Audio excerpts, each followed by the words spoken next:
ജിന്നുകൾ നിർമ്മിച്ച ഒരു അത്ഭുത പള്ളിയാണ് ഇന്ന് നമ്മൾ പരിചയപ്പെടുത്തുന്നത്.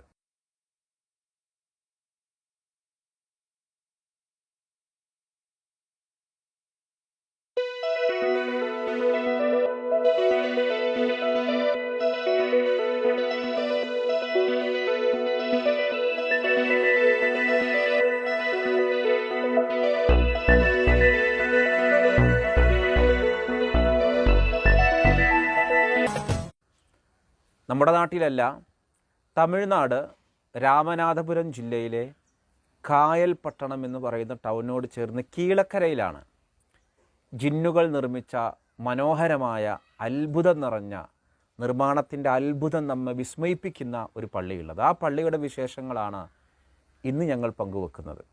ഇതാദ്യമായിട്ട് കാണുന്നവരാണെങ്കിൽ ചാനൽ സബ്സ്ക്രൈബ് ചെയ്യണം, ആ സൈഡിലെ ബെൽ ബട്ടൺ ഒന്ന് പ്രസ് ചെയ്യണം. അപ്പോൾ നമുക്ക് പള്ളിയുടെ വിശേഷങ്ങളിലേക്ക് കടക്കാം. واعلموا أنما غنمتم من شيء فأن لله خمسه وللرسول ولذي القربى. കീഴക്കരയിലെ പ്രശസ്തമായ ജിന്നുകൾ നിർമ്മിച്ച ഒരു പള്ളിയിലേക്കാണ് നമ്മൾ പോകുന്നത്. ഇത് അതിൻ്റെ സ്തൂപമാണ്. നൂറ്റാണ്ടുകൾ പഴക്കമുള്ളതും അത്ഭുതകരമായിട്ട് ജിന്നുകൾ നിർമ്മിച്ചതുമാണ് ഈ പള്ളി എന്നാണ് വിശ്വസിക്കപ്പെടുന്നത്. ഇതാണ് പള്ളി. കണ്ടാലൊരു ക്ഷേത്രത്തിൻ്റെ ഒരു മാതൃക തോന്നും, പക്ഷേ ഇത് കരിങ്കല്ലുകൾ കൊണ്ട് നിർമ്മിച്ച ഒരു പള്ളിയാണ്. കയറുകൾ കൊണ്ട് ബന്ധിച്ച് പള്ളിയുടെ ഉള്ളിലേക്ക് നമുക്കൊന്ന് കടക്കാം. അതിൻ്റെ മുന്നേ ഈ ഒരു പള്ളിയുടെ ഒരു ഭംഗി, ഇതിൻ്റെ ഒരു രൂപഭംഗി ഒന്ന് ശ്രദ്ധിക്കുക. മനോഹരമായിട്ട് മുഴുവൻ കരിങ്കല്ലുകൾ കൊണ്ട് നിർമ്മിച്ചത്. ഇത് നമ്മുടെ പള്ളിയുടെ ഉള്ളിലേക്ക്, ഇത് പൂമുഖമാണ് നമ്മൾ ഈ കാണുന്നത്. പള്ളിയുടെ ഉള്ളിലേക്ക് നമുക്ക് കടക്കാം. എന്നാൽ ഇതൊരു മനുഷ്യനിർമ്മിതിയല്ല എന്നാണ് വിശ്വാസം. ഇത് മുഴുവനും ഇതിൻ്റെ സീലിങ്ങും എല്ലാം കരിങ്കല്ലാണ്. അടിഭാഗം പഴയ മുസൈക്കാണ്. അത് നമുക്ക് പള്ളിയുടെ ഉള്ളിലേക്ക് കടന്നതിന് വിശേഷങ്ങൾ പറയാം.